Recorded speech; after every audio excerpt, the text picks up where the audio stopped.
Honourable prime minister of India Shri Narendra Modi ji, Bharat के यशस्वी प्रधानमंत्री श्री नरेंद्र मोदी जी का हम हार्दिक स्वागत करते हैं, हृदय की गहराइयों से अभिनंदन करते हैं. It gives me immense pleasure, in fact a great privilege, to extend a very warm welcome to Honorable Prime Minister of India. देश विदेश से आए विशिष्ट अतिथि गणों और नालंदा विश्वविद्यालय के युवाओं के बीच आपकी गरिमामय उपस्थिति से हम अत्यंत आनंदित, उल्लासित और पुलकित है. माननीय प्रधानमंत्री जी, हम सब आपका हृदय से अभिनंदन करते हैं.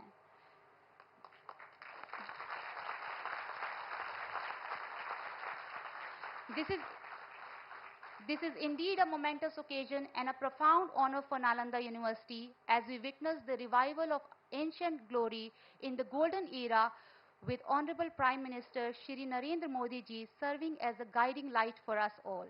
Today, the inauguration of Nalanda campus by Honorable Prime Minister not only marks the physical inauguration of the campus, but also signify India's commitment to nurturing a new generation of thinkers and leaders who are equipped to address global challenges while being rooted in the wisdom of our timeless and glorious cultural heritage. Going forward, now it's the time to express our heartfelt gratitude and sincere regards to Honorable Prime Minister of India, Shri Narendra Modi ji.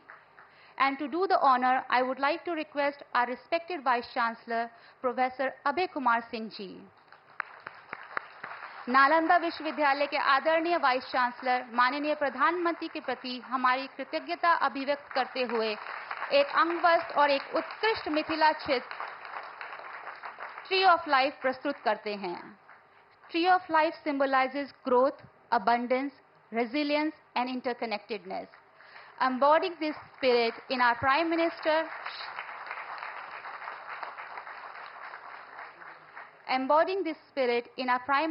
Shri Narendra Modi ji, we find not just a leader but a visionary whose reverence for education transcends boundaries and inspires generation.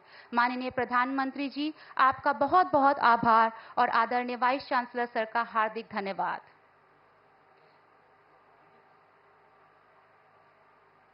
With equal pleasure, we welcome all our other honorable dignitaries to this momentous occasion of the inauguration of the Nalanda campus by Honorable Prime Minister of India, Shri Narendra Modi ji.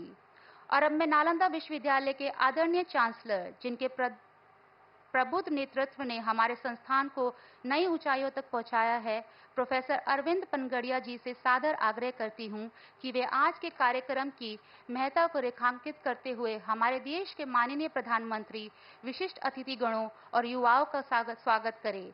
Sir, we would like to request you for your kind welcome address. Please welcome him with a resounding round of applause. Nalanda university के chancellor professor Arvind Panagariya ji.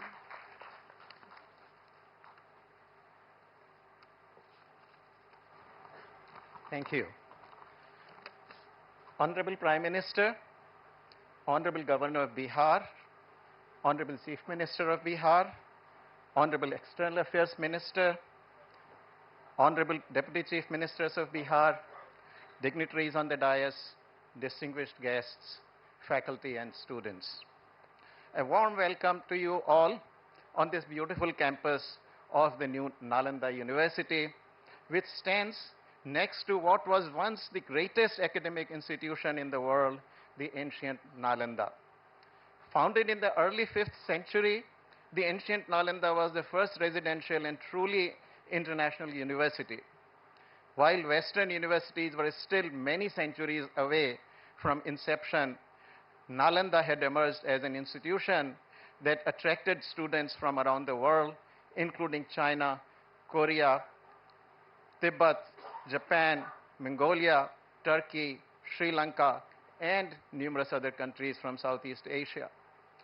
Going by the account left by Xuanzang, the 7th century Chinese traveler, to Nalanda, at its peak, ancient Nalanda hosted 10,000 students and 1,500 faculty members from various countries which I have named. As a research institution, it produced the world's first encyclopedias on theology, philosophy, logic, and grammar. Ancient Nalanda justifiably earned Bharat the title of Vishwa Guru. Following the destruction of the ancient Nalanda and its huge library, the world lost what had been the greatest teaching and research institution for 8 centuries. Today, with the support of many members of countries, many member countries of the East Asia Summit, the Parliament of India has recreated the Nalanda University under the aegis of the Ministry of External Affairs. Bihar government has been an equal partner in this ambitious project with Honorable Chief Minister Shri Nitish Kumar ji generously providing the land on which this magnificent campus stands today. The university now has a beautiful net zero campus, which I hope all of you will have a chance to see. It already has 6 schools: Buddhist studies, historical studies, ecology and environment, languages, management, and international relations. The number of students is rapidly rising, with full-time students crossing the 500 mark and the total number reaching 1,200 to 1,300. I wish to express my deepest gratitude to Honorable Prime Minister of India for inaugurating the new Nalanda. This past week, the whole world witnessed the melody that came from Apula, Italy, the venue of G7. The images of the Prime Minister taking the center stage at G7 venue were a reminder that the entire world is now competing for his time and attention. So it is a matter of double honor, good fortune, and joy for Nalanda to get his time and attention today. For us at Nalanda, this day shall forever remain etched in our collective memories. Sir, with your encouragement, inspiration, and blessings, we hope New Nalanda will emerge as a leading institution of learning, research, and scholarship, just as the ancient Nalanda was.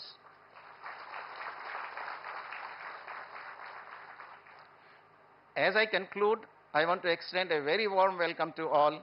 On behalf of Nalanda, my heartfelt thanks to the Honorable Governor of Bihar, Shri Rajendra Arlekar, Honorable CM Shri Nitish Kumar, Deputy CM Shri Samrat Chaudhary, Deputy CM Shri Vijay Kumar Sinha, Minister Shri Vijay Kumar, for gracing this occasion. It is also a moment of great joy for me to welcome our rockstar External Affairs Minister, Dr. S. Jaishankar,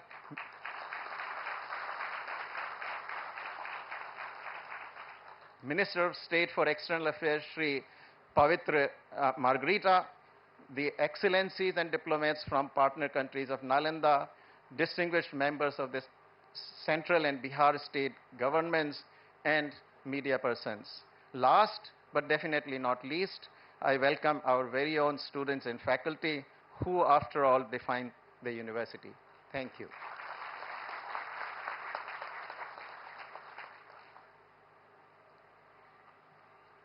Thank you, respected Chancellor, sir. We thank you for your visionary dedication to enrich and advance the academic standards of Nalanda University.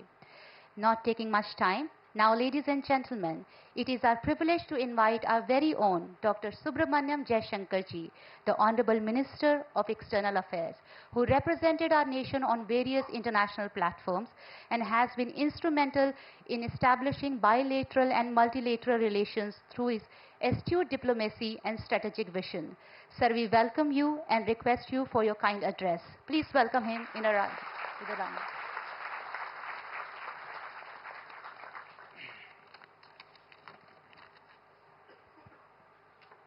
Respected Prime Minister Shri Narendra Modi ji, Honorable Governor Shri Rajendra Arlekar ji, Honorable Chief Minister Shri Nitish Kumar ji, Minister of State Shri Pavitra Margarita ji, Deputy Chief Minister Shri Samrat Chaudhary ji and Shri Vinay Kumar Sinha ji, Minister Shri Vijay Chaudhary ji, Shri Shravan Kumar ji, Members of Parliament Shri Vivek Thakur ji, Shri Kaushendra Kumar ji, Chancellor Professor Arvind Panagaria ji, Vice Chancellor Abhay Kumar Singh ji, Excellencies, India's vision and position. Esteemed professors and teachers, dear students from India and abroad, friends, Namaskar. It gives me immense pleasure to be here today, joining you all as the Honorable Prime Minister inaugurates the new Nalanda University. You are all well conversant with the great reputation of the ancient Nalanda University for 8 centuries as a center of knowledge and wisdom. It also served a larger role by connecting our society with those of our near and far neighbors through land and sea. The exchanges that it fostered enriched our entire continent. The university's destruction marked a downturn in our history, and that dark phase continued through the colonial period. In that era, we not only saw a decline in our capabilities and confidence, but in our connectivity as well with those nations who are now members of the East Asia Summit. In the rebuilding of the Nalanda University, there are multiple messages, both national and international.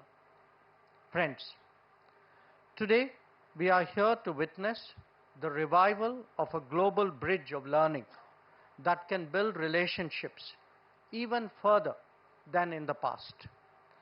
Education, training, and capacity building are the most effective ways of promoting international understanding. This is a particular commitment that we all must have towards the global south. I am especially glad to note that Nalanda University is already working both in India and ASEAN member states towards creating an ASEAN-India university network. The schools and centers of this university have also been consciously chosen to highlight the purpose of this university. It is a matter of satisfaction that the student community is drawn from so many nations and regions of the world. Friends, the occasion today is obviously a notable one for higher learning in India. It also marks the realization of a long-standing commitment by India to the East Asia Summit grouping. It reflects the seriousness with which we pursue our Act East policy. But most of all, it underlines Bharat's endeavor to emerge as a Vishwabandhu, extending the hands of friendship and cooperation to the international community. By doing so, we contribute to the rejuvenation of civilizational linkages, to the celebration of our shared cultural heritage, and to the appreciation of the immense diversity of our existence. I thank you for your attention.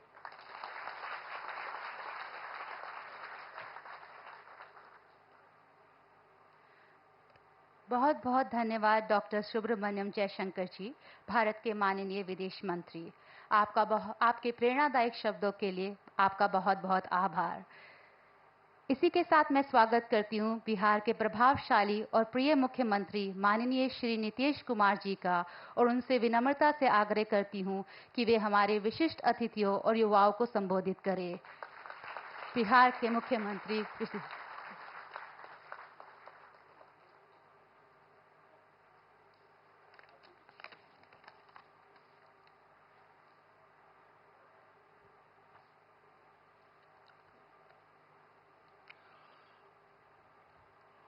आदरणीय प्रधानमंत्री श्री नरेंद्र मोदी जी, महामहिम राज्यपाल श्री राजेंद्र विश्वनाथ आर्लेकर जी, माननीय केंद्रीय विदेश मंत्री Shri S Jaishankar जी,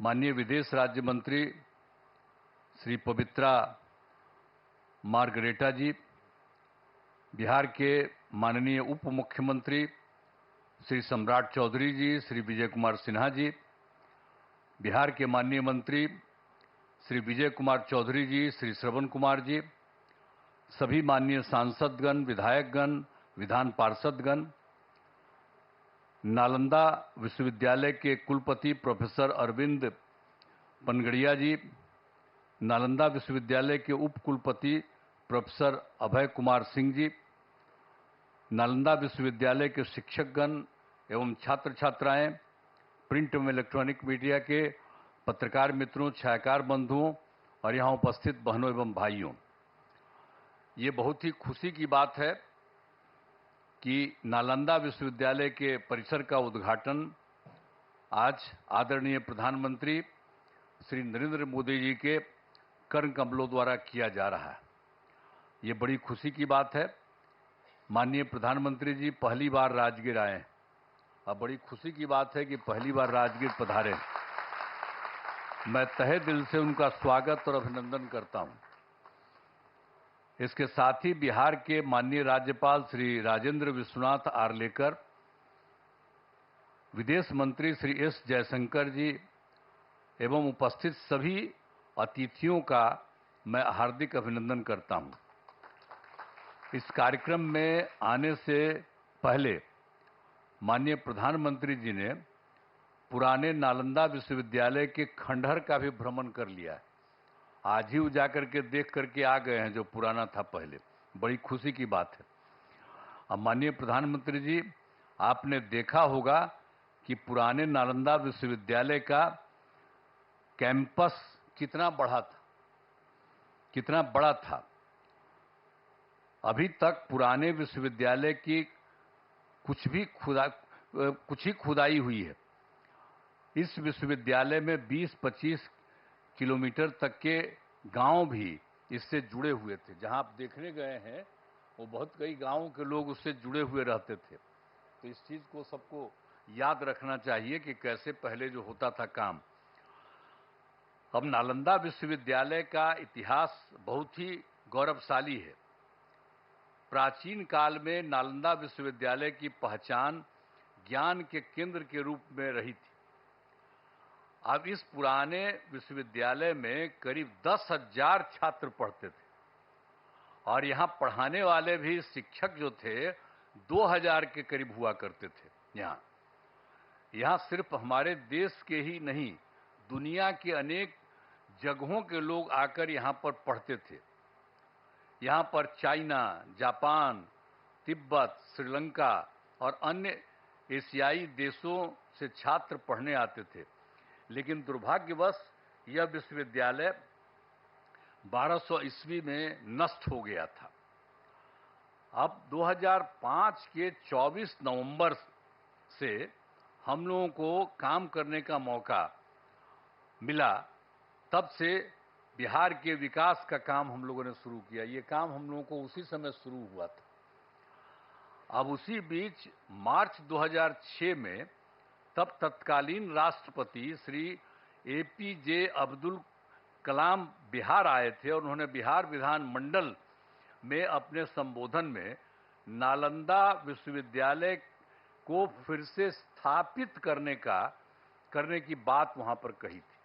ये पहली बार वही व्यक्ति थे, वो आकर के देख लिए थे और जब वहां पर आए थे हम लोगों के यहाँ उस समय थे और बाद में तो खैर वो रिटायर कर गए थे। लेकिन जब आए थे 6 में तो उन्होंने हम लोगों के विधान मंडल में, विधानसभा विधान परिषद सब में उन्होंने एड्रेस किया था और उसमें ही उन्होंने ये बात कही थी कि नालंदा विश्वविद्यालय को फिर से स्थापित किया जाना चाहिए। तब से हम लोगों ने नालंदा अंतर्राष्ट्रीय यूनिवर्सिटी स्थापित करने की पहल शुरू की। इस नए नालंदा विश्वविद्यालय को अंतर्राष्ट्रीय स्तर का बनाना था। इसके लिए हमने केंद्र सरकार से अनुरोध किया। उस समय के केंद्र सरकार था, उसको भी हम लोगों ने अनुरोध किया। इन्होंने कह दिया था तो वो तो कुछ जल्दी सुन नहीं रहे थे, उनमें देरी की जा रही थी। तो राज्य सरकार ने, हम लोगों ने नालंदा विश्वविद्यालय को फिर से स्थापित करने के लिए नया कानून वगैरह बना दिया और साथ ही नालंदा विश्वविद्यालय के लिए स्थान का चयन करके 455 एकड़ भूमि का अधिग्रहण कर लिया गया था। इसके बाद वर्ष 2008 में, अब जो राष्ट्रपति पहले कहे थे वो तो रिटायर कर गए थे, तो पूर्व राष्ट्रपति डॉक्टर एपीजे अब्दुल कलाम प्रथम विजिटर के रूप में नए नालंदा विश्वविद्यालय के लिए चयनित स्थल पर आए थे। जब यहाँ काम शुरू किया जा रहा था तो वो भी फिर देखने आए थे 2008 में। तो इन सब चीज़ों को बता देना जरूरी है ताकि सब लोग जान लीजिए, पुरानी बातों को भी जान लीजिए, कैसे बना, किस तरह से बना, ये सब भी। और फिर वर्ष में हमारे अनुरोध पर नालंदा अंतर्राष्ट्रीय विश्वविद्यालय की स्थापना हेतु लोकसभा में बिल पारित किया गया। जब बहुत बार बार हम कह रहे थे तो अंत में वहां पर था, और उस समय तो सरकार दूसरे की थी, लेकिन हम लोगों ने इतना ज्यादा कहते रहे और उसके बाद फिर एक बार वो लोग वहां पर इसको लाए लोकसभा में, फिर राज्य सरकार पारित किया था कि इसको हम कराएंगे। तो फिर राज्य सरकार ने नालंदा विश्वविद्यालय के लिए भूमि एवं सभी चीजों को केंद्र सरकार को ट्रांसफर कर दिया और विश्वविद्यालय का काम धीरे धीरे करके बढ़ता रहा और वर्ष 2014 से थोड़ी पढ़ाई शुरू हो गई यहाँ। अब उसके बाद केंद्र में एनडीए की सरकार बन गई थी, तब जब इनकी आदरणीय प्रधानमंत्री जी यहाँ पर पधारे हुए, इनकी सरकार बन गई थी और उसके बाद सही मायने में और काम शुरू इनकी सरकार ने करवाया। 2016 में इस नए विश्वविद्यालय के भवनों का तत्कालीन राष्ट्रपति प्रणब मुखर्जी जी, इनकी सरकार थी, उसमें प्रणब मुखर्जी जी राष्ट्रपति थे, तो वो आ गए थे, वहीं के ऑर्डर के बाद वो आ गए। प्रणब बाबू ने शिलान्यास किया, यहां आकर के उसको 2016 में शिलान्यास किए कि ये सब काम को ठीक से और बनना चाहिए, सब करके गए। आज यह देखकर मुझे बड़ी खुशी हो रही है कि अब नालंदा यूनिवर्सिटी पूरी तरह से कार्यरत हो गया है। अब कितना बढ़िया बन गया, पहले से जो बन रहा था अब कितना अच्छा बन गया, कितना सुंदर बन गया। वर्तमान में यहाँ 17 देशों के 400 छात्र छात्राएं पढ़ाई कर रहे हैं। ये भी कितनी खुशी की बात है। यूनिवर्सिटी के लिए सभी बिल्डिंग एवं कैंपस काफी बढ़ा और बहुत सुंदर बना है। आज आदरणीय प्रधानमंत्री जी द्वारा नालंदा यूनिवर्सिटी के संपूर्ण कैंपस का उद्घाटन किया जा रहा है। इसके लिए हम उनका हृदय से आभार व्यक्त करते हैं कि आप यहाँ पर आ गए हैं और इसका पूरे तौर पर उद्घाटन कर रहे हैं। ये बड़ी खुशी की बात है और आपको भी बहुत अच्छा लगेगा कि आप आ गए। इस सबसे पौराणिक जगह है राजगीर, आज का थोड़ी है, दुनिया का सबसे पहला जगह है राजगीर और यहीं पर से सब कुछ होता था। आप आ गए, बड़ा अच्छा था। ये बड़ी खुशी की बात है कि आप आ गए। और राजगीर सबसे पौराणिक स्थल है। राजगीर मगध साम्राज्य की पहली राजधानी थी। पहले इसे राजगृह के नाम से राजगीर अभी हम लोग कहते हैं, लेकिन कहा जाता था राजगृह और उसी के नाम से जाना जाता था। फिर राजधानी को ये जो पटना है पाटलिपुत्र, वहीं पर शिफ्ट कर दिया गया था और राजगीर 5 प्रमुख धर्मों का यहां पर संगम स्थल है। एक बात भी जान लीजिए, राजगीर में 5 धर्मों का है अर्थ है। बौद्ध धर्म के भगवान बुद्ध एवं वेणुपन में रहा करते थे और गिरधकूट पर्वत पर उपदेश किया करते थे। यहां पर भी सब अच्छा, और हम लोग उसका रास्ता उस्ता सब बनवा दिए हैं। अब लोगों को जाने आने में सुविधा होती है, हम सब करवा दिए हैं। जब 9 के बाद हम सब देख दाख करके, पहले तो बराबर बचपन में देखते ही थे, लेकिन जब सरकार हम लोगों की थी तो उसी समय हम लोगों ने एक एक काम करवा दिया ताकि उसमें भी और सुविधा हो गई। और जैन धर्म के भगवान महावीर का भी सीधा संबंध है और यहाँ पर कई जैन मंदिर अवस्थित हैं। जब कोई होता है सबसे ज्यादा उन्हीं का है, और जब कोई काम पड़ता है तो उन्हीं से लेकर के लोगों को वहां पर रखवाया जाता है। और इसके बाद सिख धर्म के गुरु नानक देव जी यहाँ आए थे और यहाँ शीतल कुंड गुरुद्वारा बनाया गया। जब आप जानते ही हैं, हम ही ने उन लोगों से अनुरोध किया कि अरे भाई यहाँ पर वो रहे थे तो एक बनाइए, तो लोग स्वीकार कर लिया और देखिए कितना बढ़िया बना लिया है। वो लोग भी आ करके यहीं पर कितना अच्छा बना दिया, सब कुछ किया। और मुस्लिम धर्म के महान सुभी संत मखदूम साहब को राजगीर में ही उनको ज्ञान प्राप्त हुआ, यहीं राजगीर में, यहीं पर ज्ञान प्राप्त हुआ। फिर वो चले गए बिहार शरीफ जाने वाले जगह में, सब कुछ है। तो एक एक तरह का काम। और हिंदू धर्म का जहां तक सवाल है, ये भी बहुत ज्यादा यहां पर हिंदू धर्म का है। मलमास मेला का आयोजन हर तीसरे वर्ष किया जाता है। और जब ये तीसरे वर्ष किया जाता है तो लोग मानते हैं कि मलमास के दौरान 33 करोड़ हिंदू देवी देवता सब यहीं रहते हैं। ये एकदम मान्यता है कि सब लोग यहीं पर रहते हैं। अरे कोई देख थोड़ी ना सकता है उनको, लेकिन ये मानता है। और कितनी बड़ी भीड़ होती है। और आप जानते ही हैं 2023 में हम लोग तो लगातार कह रहे थे, और 2023 में इस बार पिछली बार और ज्यादा कोशिश किए, तो आप जानते हैं 3 करोड़ से अधिक लोग यहां पर आए थे। ये जो है मलमास मेला का आयोजन, तो एक तरह से काम किया गया है। यहां गर्म पानी के कुंड हैं, यहां बड़ी संख्या में लोग स्नान और पूजा पाठ करने के लिए आते हैं। पहाड़ों पर भगवान बुद्ध एवं महावीर जैन से जुड़े स्थानों के लिए रास्ते बनाए जाते हैं। तो ये जो गर्म पानी का कुंड है, देखते ही ना कितना लोग नहाने आता है, कितना लोग आता है और कितना अच्छा लगता है। हम लोग को तो बचपन से करते हैं, हमको पिताजी भेज देते थे, तब बचपन से हम जाते थे। अब आजकल जब आते हैं तो वहां पर नहाते हैं गर्म पानी। तो राजगीर में तो एक से एक चीज है। सर तो आप आ गए हैं, बड़ा अच्छा हुआ है, तो आपको बहुत अच्छा लगेगा। अब भविष्य में कभी आप और फिर आइएगा जरूर। ये राजगीर का इतना ज्यादा महत्व है, इतना ज्यादा बढ़िया है। और आप लोगों की सरकार के द्वारा ये जो काम यहाँ पर हो रहा है, जो हम लोग आज जिसका आप आए हैं उद्घाटन करने के लिए, ये बड़ी खुशी की बात है। और सब जगह से सब लोगों से, और आप जानते हैं राजगीर बहुत महत्वपूर्ण है। करोड़ों वर्ष पुराने पहाड़ एवं जंगल है। ये कितना बड़ा है पहाड़, देखते हैं कितना बड़ा है, और कितना बड़ा जंगल सब कुछ है। इन पहाड़ियों में जड़ी बूटियों का भंडार है।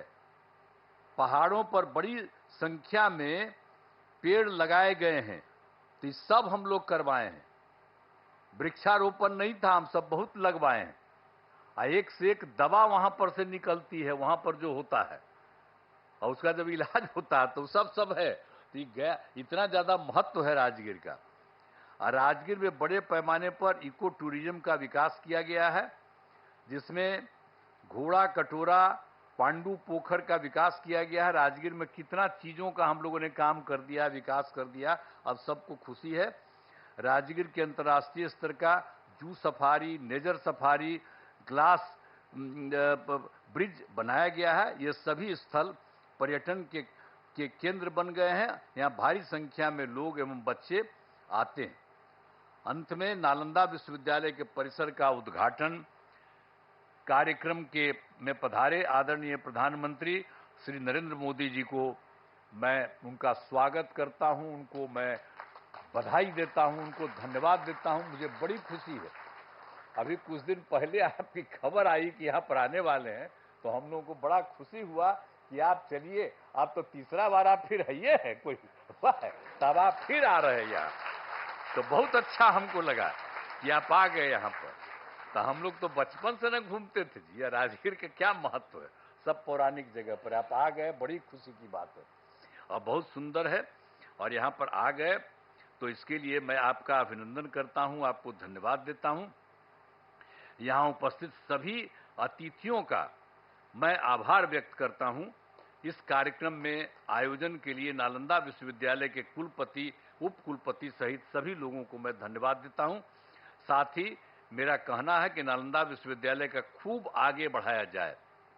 देखिए हम लोग ये शुरू करवाए, आपको तो बता ही दिए हैं कि कौन कहे, और तब हम लोग उसको शुरू कराए, तब उसके बाद फिर केंद्र किया, अब आपने खूब बढ़िया से इसको काम कराना शुरू किया। तो हमारा तो यही आग्रह होगा कि इसको खूब आगे खूब बढ़ाइए। अब पहले जो लोग भी आते थे और जो बनाते थे उनको आप, तो उनको हम लोग पटना आते थे तब कहते थे, और यहाँ आकर के भी बात होती थी। तो अब तो बहुत अच्छा बन गया है। तो हम तो यही आग्रह करेंगे कि पुराने नालंदा विश्वविद्यालय के तर्ज पर, जो भी था पुराना नालंदा विश्वविद्यालय, उसके तर्ज पर आसपास के गांवों को जोड़ा जाए। एक बात हम वही कहेंगे कि पहले तो आपको हम पहले करा दिए कि बहुत सारा गांव वहां पर था, जहां पर आज हो करके आ गए, तो उससे बहुत सारा गांव उससे जुड़ा हुआ था। तो हम तो यही आग्रह चाहते ही, हम पहले ही आप लोगों को मालूम है, जो इसको जानने वाले लोग, हम तो शुरू से कह दिए, अब पता नहीं इसको मालूम है कि नहीं मालूम है, हम शुरू से कहते हैं, तो हम तो शुरू से कहते हैं कि सब जगह अगल बगल का जितना भी गांव वाला सब है, आज जिसका पौराणिक रिश्ता रहा, तो उस सब के साथ भी यहाँ के लोग जो पढ़ाते हैं, वहां पर अगल बगल सब जगह राज्य सरकार मदद कर देगी, आपके जाने का रास्ता बना देगी, और वहां पर रहेगा, और वहां पर भी जा करके कभी कभी सुबह या कभी भी कुछ उन लोगों को उपदेश दीजिए, तो कितना बढ़िया लगेगा। ये पौराणिक जगह है, तो वो सब भी जरा करा दीजिएगा जो हम लोग चाहते हैं। तो यही सब करते हुए आप सब लोग यहाँ पर करने जा रहे हैं, और बच्चे बच्चियों को भी तो चारों तरफ से खूब विश्वविद्यालय में शामिल करिए, सब चीज सीखेगा, जानेगा। एक एक ही बड़ा ही पुराना चीज है, अब उसको बन रहा है, तो इसको हमेशा याद रखना चाहिए। और ये काम आप लोगों ने कर दिया है, तो मैं तो आप सब लोगों को बहुत बहुत धन्यवाद देता हूं, और खूब बढ़िया से ये काम करिए। और केंद्र सरकार तो ये कर ही रही है, लेकिन हम इतना ही कहेंगे कि आप लोगों को अगर लगे कि राज्य सरकार कुछ और मदद कर दे, यहाँ पर कुछ करने के लिए, आपके विस्तार के लिए, आपको कुछ के लिए, हम लोग पूरा का पूरा सहयोग करेंगे। और यहाँ के डीएम को भी हम लोग कहे रहते हैं, एक एक तरह से देखते रहिए इन लोगों को, किसी तरह की कोई जरूरत और रहे, जानते रहें। आप प्रभारी बैठे हुए हैं, आप जो जिला के प्रभारी है, तो आपको भी कहेंगे कि आ करके लोगों से पूछा करिएगा कि भाई इनको और ज्यादा राज्य सरकार से कुछ मदद करने की जरूरत है, तो उस सब लोगों को पूरे तौर पर। ये मामूली बात नहीं है, पहले भी विदेश से कितना लोग आते थे, आज भी कितना दूसरे राज्यों के लोग यहाँ पर आ रहे हैं, तो ये कितना खुशी की बात है।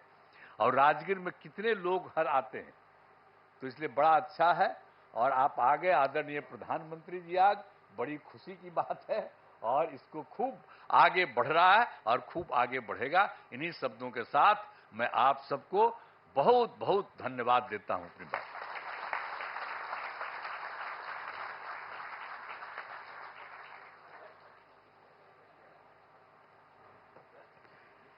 बहुत बहुत धन्यवाद माननीय मुख्यमंत्री जी। नालंदा विश्वविद्यालय को आपके समर्थन, मार्गदर्शन और स्थापना के लिए हम सभी का हृदय से आभार व्यक्त करते हैं। Designated as an institution of national importance and drawing inspiration from the global vision of its historic predecessor, ancient Nalanda Mahabihar, Nalanda University has embarked on a remarkable journey since its inception. वर्ष 2010 में नालंदा विश्वविद्यालय प्रारंभ हुआ। इस यात्रा में कई पड़ाव आए, कई उपलब्धियां अर्जित हुई। हमारे माननीय प्रधानमंत्री जी के दूरदर्शी नेतृत्व, समर्थन और मार्गदर्शन के साथ नालंदा विश्वविद्यालय के उद्देश्यों, विकास और आकांक्षाओं की कुछ झलकियां प्रस्तुत करती है यह short film.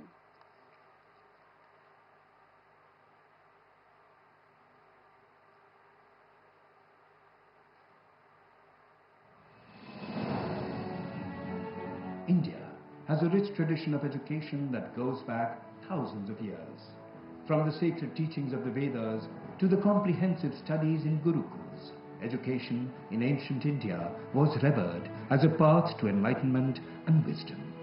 Among the most illustrious of these centers was Nalanda University.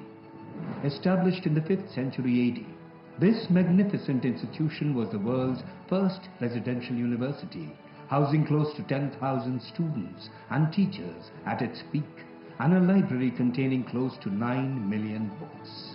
Chinese pilgrim and traveler Xuanzang also talks about the grandeur of Nalanda in his writings.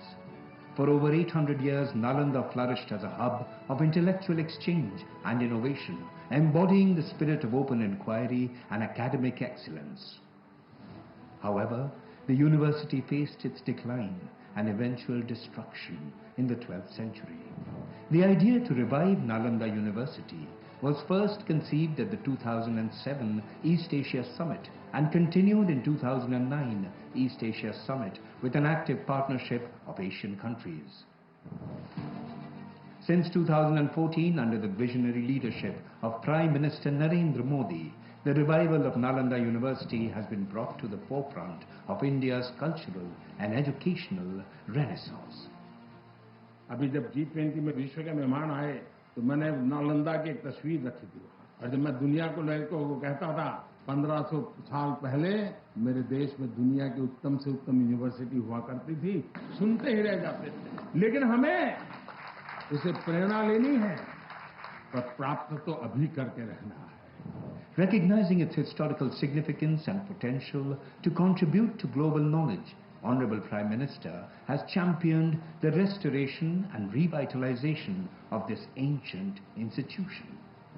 The Net Zero Green campus of the university boasts of world-class infrastructure and has 6 schools and also has 4 centers of studies. The university offers various scholarships to international students. Today, Nalanda University attracts scholars from all over the world, offering programs that integrate traditional wisdom with contemporary challenges. It serves as a bridge between the past and the future, promoting peace, understanding, and sustainable development.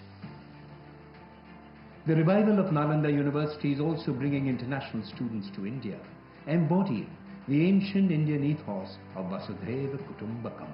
The world is one family, truly making India a Vishwa Bandhu, a friend to the world.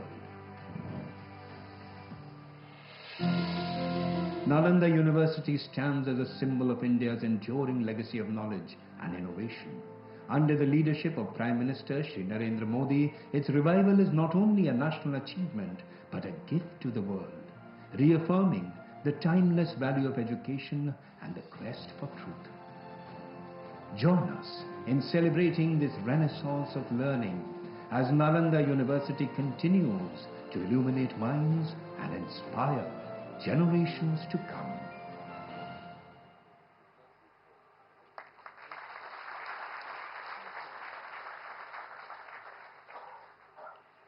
Thank you very much for your kind attention. Before we proceed any further, there is an announcement. There has been an interference with the interpretation device, which has been resolved now. The transmission is expected to be smooth now. Ano bhadraha kratuvo yantu vishvata. Together we endeavor to turn the glisten of knowledge coming from all corners into a beacon, to lead onto the path of truth, lead perpetuity. Honorable Sir, this motto of Nalanda University is aligned with your vision of Vasudhaiva Kutumbakam. The whole world is a family. आपके इस vision को सत्य बनाने के मार्ग पर यह संस्थान तत्पर अग्रसर है और आपके समर्थन और मार्गदर्शन के लिए बहुत बहुत आभार व्यक्त करते हैं. We are privileged to witness the revival of the glorious ancient Nalanda, contributing towards India's broader vision to reclaim its position as the Vishwa Guru in disseminating wisdom and universal values under your esteemed guidance and visionary leadership. देश विदेश से आए अतिथिगण तथा नालंदा विश्वविद्यालय के युवा आज आपको सुनने के लिए आतुर हैं. माननीय प्रधानमंत्री जी, आपसे सादर अनुनय करती हूँ, कृपया अपने प्रभावशाली वचनों द्वारा हमारा मार्गदर्शन करें. माननीय प्रधानमंत्री श्री नरेंद्र मोदी जी, तालियों की करतल ध्वनि के साथ हम आपका स्वागत करते हैं.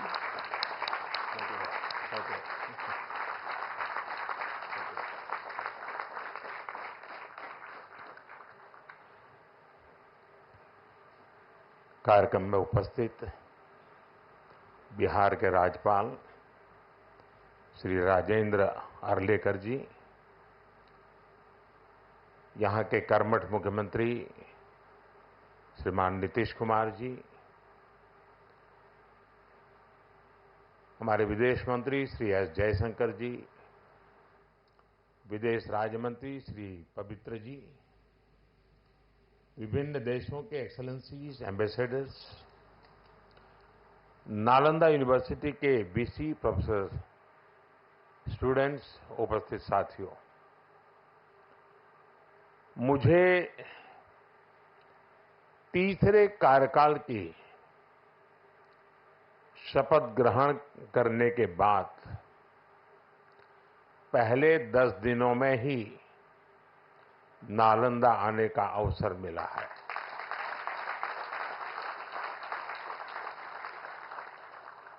ये मेरा सौभाग्य तो है ही। मैं इसे भारत की विकास यात्रा के एक शुभ संकेत के रूप में देखता हूं। नालंदा ये केवल नाम नहीं है। नालंदा एक पहचान है, एक सम्मान है। नालंदा एक मूल्य है, नालंदा एक मंत्र है, गौरव है, गाथा है। नालंदा है उद्घोष इस सत्य का कि आग की लपटों में पुस्तकें भले जल जाएं, लेकिन आग की लपटें ज्ञान को नहीं मिटा सकती।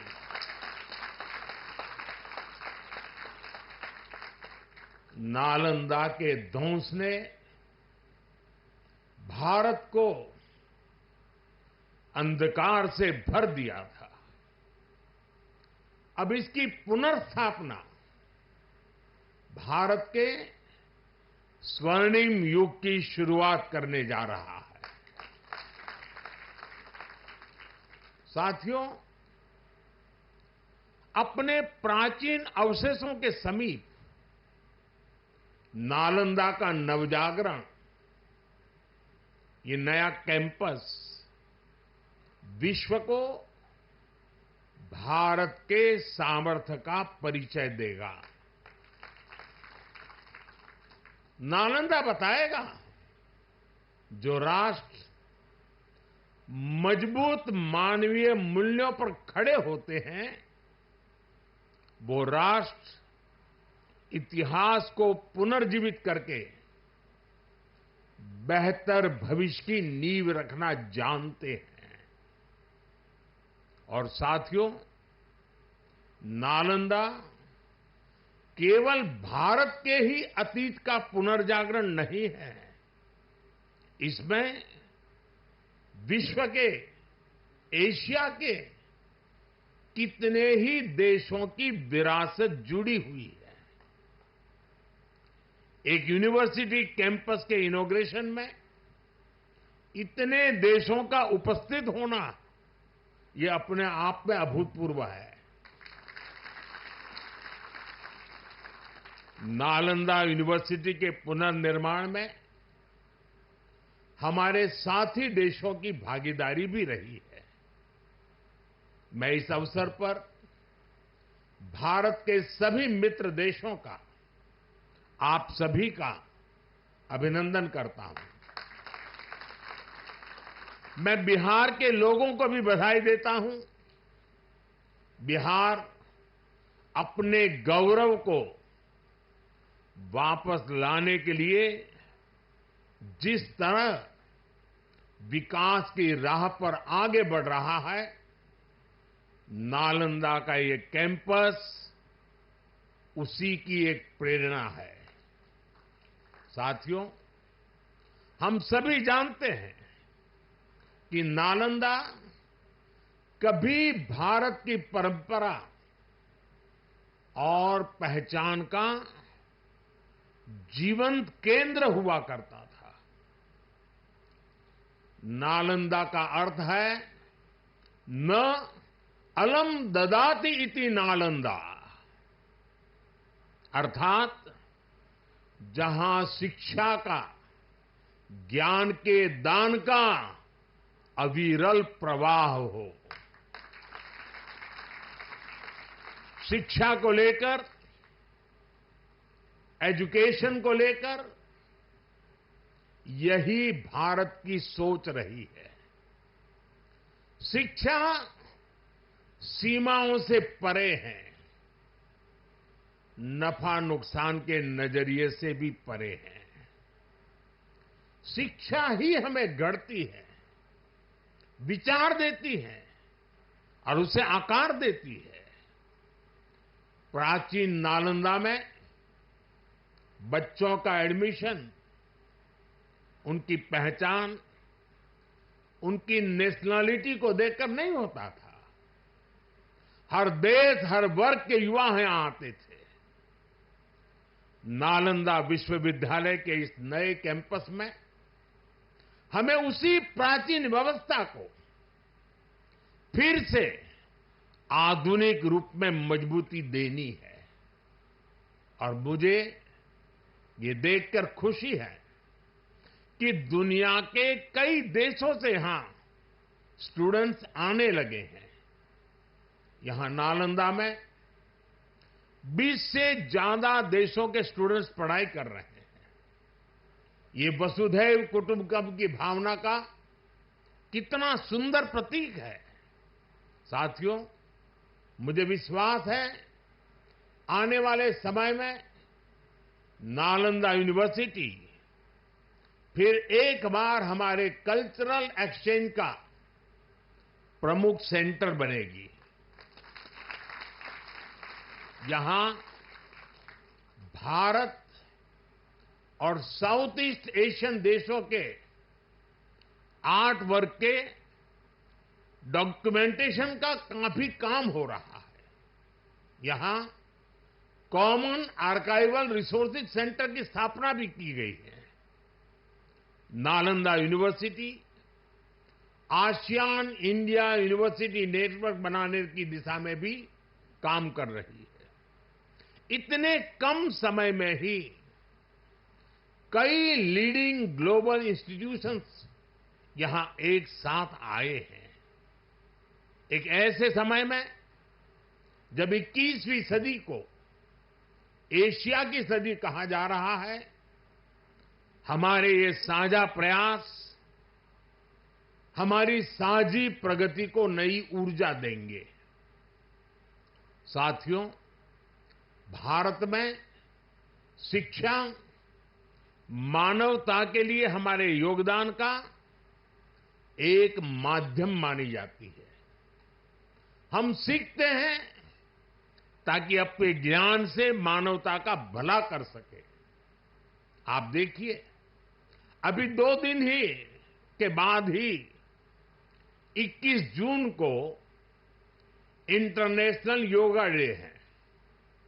आज भारत में योग की सैकड़ों विधाएं मौजूद है। हमारे ऋषियों ने कितना गहन शोध इसके लिए किया होगा, लेकिन किसी ने योग पर एकाधिकार नहीं बनाया। आज पूरा विश्व योग को अपना रहा है। योग दिवस एक वैश्विक उत्सव बन गया है। हमने अपने आयुर्वेद को भी पूरे विश्व के साथ साझा किया है। आज आयुर्वेद को स्वस्थ जीवन के एक स्रोत के रूप में देखा जा रहा है। सस्टेनेबल लाइफस्टाइल और सस्टेनेबल डेवलपमेंट का एक और उदाहरण हमारे सामने है। भारत ने सदियों तक सस्टेनेबिलिटी को एक मॉडल के रूप में जीकर दिखाया है। हम प्रगति और पर्यावरण को एक साथ लेकर चले हैं। अपने उन्हीं अनुभवों के आधार पर भारत ने विश्व को मिशन लाइफ जैसा मानवीय विजन दिया है। आज इंटरनेशनल सोलर अलायंस जैसे मंच सुरक्षित भविष्य की उम्मीद बन रहे हैं। नालंदा यूनिवर्सिटी का ये कैंपस भी इसी भावना को आगे बढ़ाता है। ये देश का पहला ऐसा कैंपस है जो net zero energy, net zero emissions, net zero water and net zero waste model पर काम करेगा। अप्प दीपो भव के मंत्र पर चलते हुए कैंपस पूरी मानवता को नया रास्ता दिखाएगा। साथियों, जब शिक्षा का विकास होता है तो अर्थव्यवस्था और संस्कृति की जड़ें भी मजबूत होती है। हम डेवलप कंट्रीज को देखें तो ये पाएंगे वो इकोनॉमिक और कल्चरल लीडर तब बने जब वो एजुकेशनल लीडर्स हुए। आज दुनिया भर के स्टूडेंट्स और ब्राइट माइंड्स उन देशों में जाकर वहां पढ़ना चाहते हैं। कभी ऐसी स्थिति हमारे यहां नालंदा और विक्रमशिला जैसे स्थानों में हुआ करती थी। इसलिए ये केवल संयोग नहीं है कि जब भारत शिक्षा में आगे था तब उसका आर्थिक सामर्थ्य भी नई ऊंचाई पर था। ये किसी भी राष्ट्र के विकास के लिए एक बेसिक रोड मैप है। इसलिए 2047 तक विकसित होने के लक्ष्य पर काम कर रहा भारत इसके लिए अपने एजुकेशन सेक्टर को उसका कायाकल्प कर रहा है। मेरा मिशन है कि भारत दुनिया के लिए शिक्षा और ज्ञान का केंद्र बने।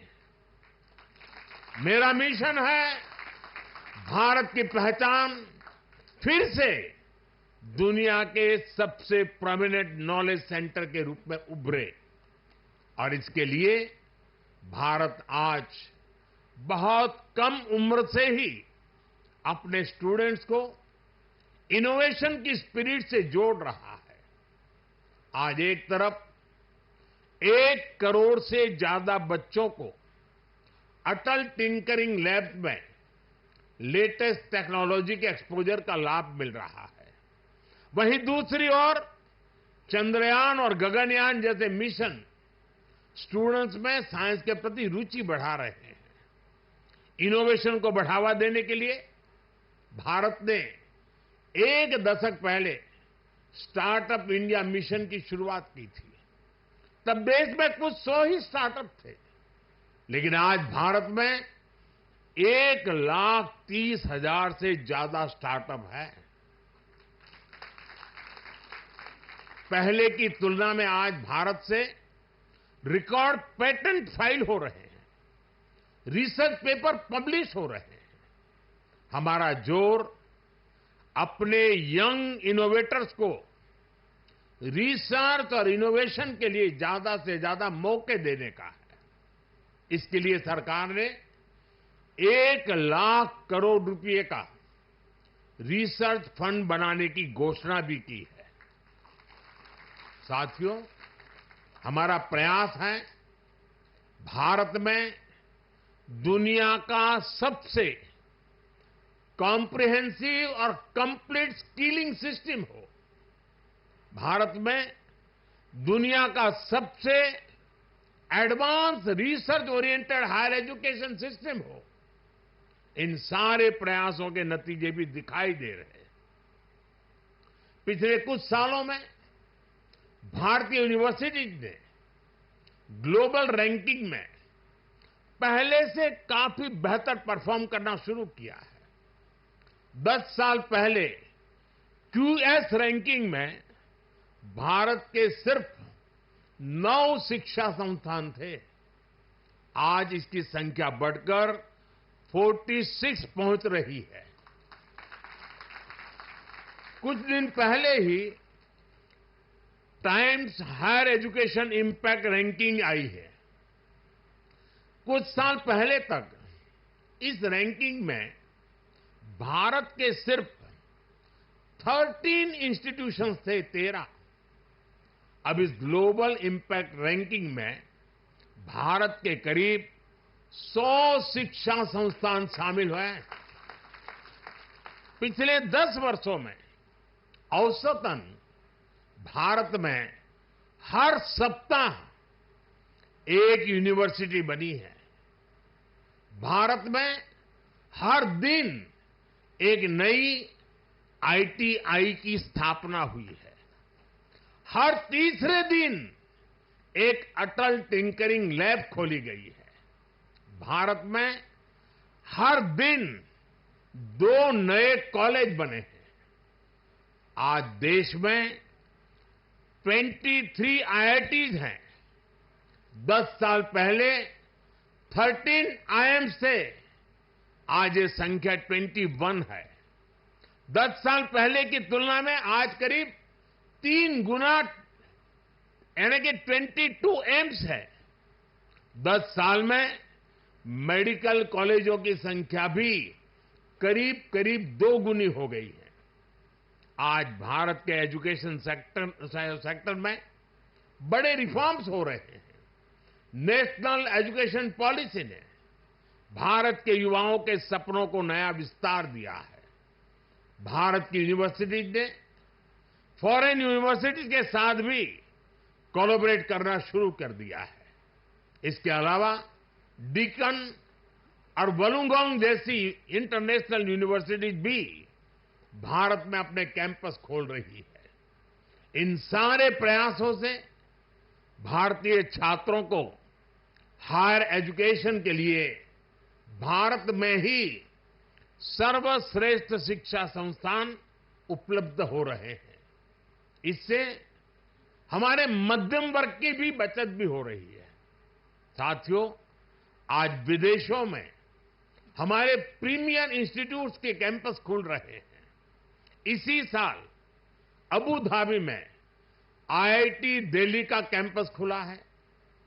तंजानिया में भी आईआईटी मद्रास का कैंपस शुरू हो चुका है और ग्लोबल होते भारतीय शिक्षा संस्थानों की तो ये शुरुआत है। अभी तो नालंदा यूनिवर्सिटी जैसे संस्थानों को भी दुनिया के कोने कोने में जाना है। साथियों, आज पूरी दुनिया की दृष्टि भारत पर है, भारत के युवाओं पर है। दुनिया बुद्ध के इस देश के साथ, मदर ऑफ डेमोक्रेसी के साथ कंधे से कंधा मिलाकर चलना चाहती है। आप देखिए, जब भारत कहता है one earth, one family and one future, तो विश्व उसके साथ खड़ा होता है। जब भारत कहता है वन सन, वन वर्ल्ड, वन ग्रिड, तो विश्व उसके भविष्य की दिशा मानता है। जब भारत कहता है वन अर्थ, वन हेल्थ, तो विश्व उसे सम्मान देता है, स्वीकार करता है। नालंदा की ये धरती विश्व बंधुत्व की इस भावना को नया आयाम दे सकती है। इसलिए नालंदा के विद्यार्थियों का दायित्व और ज्यादा बड़ा है। आप भारत और पूरे विश्व का भविष्य है। अमृतकाल के 25 साल भारत के युवाओं के लिए बहुत अहम है। ये 25 वर्ष नालंदा विश्वविद्यालय के हर छात्र के लिए भी उतने ही महत्वपूर्ण है। यहां से निकलकर आप जिस भी क्षेत्र में जाएं, आप पर अपनी यूनिवर्सिटी के मानवीय मूल्यों की मुहर दिखनी चाहिए। आपका जो लोगो है, उसका संदेश हमेशा याद रखिएगा। आप लोग इसे नालंदा वे कहते हैं ना। व्यक्ति का व्यक्ति के साथ सामंजस्य, व्यक्ति का प्रकृति के साथ सामंजस्य आपके लोगों का आधार है। आप अपने शिक्षकों से सीखिए, लेकिन इसके साथ ही एक दूसरे से सीखने की भी कोशिश करिए। Be curious, be courageous and above all be kind. अपनी नॉलेज को समाज में एक सकारात्मक बदलाव के लिए प्रयोग करिए। अपनी नॉलेज से बेहतर भविष्य का निर्माण करिए। नालंदा का गौरव, हमारे भारत का गौरव आपकी सफलता से तय होगा। मुझे विश्वास है आपके ज्ञान से पूरी मानवता को दिशा मिलेगी। मुझे विश्वास है हमारे युवा आने वाले समय में पूरे विश्व को नेतृत्व देंगे। मुझे विश्वास है नालंदा ग्लोबल कॉज का एक महत्वपूर्ण सेंटर बनेगा। इसी कामना के साथ आप सभी का मैं हृदय से बहुत बहुत धन्यवाद करता हूं और नीतीश जी ने सरकार की तरफ से पूरी मदद का जो आह्वान किया है, उसका मैं स्वागत करता हूं। भारत सरकार भी इस विचार यात्रा को जितनी ऊर्जा दे सकता है उसमें कभी भी पीछे नहीं रहेगा। इसी एक भावना के साथ आप सबको बहुत बहुत शुभकामनाएं। धन्यवाद।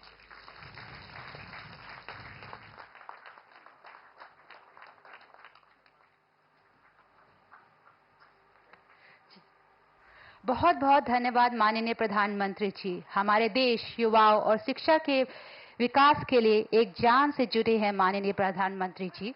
नालंदा विश्वविद्यालय परिसर के उद्घाटन और आपके प्रेरणादायक शब्दों के लिए हम सभी आपका हृदय से बहुत बहुत आभार व्यक्त करते हैं। There is an announcement. I request the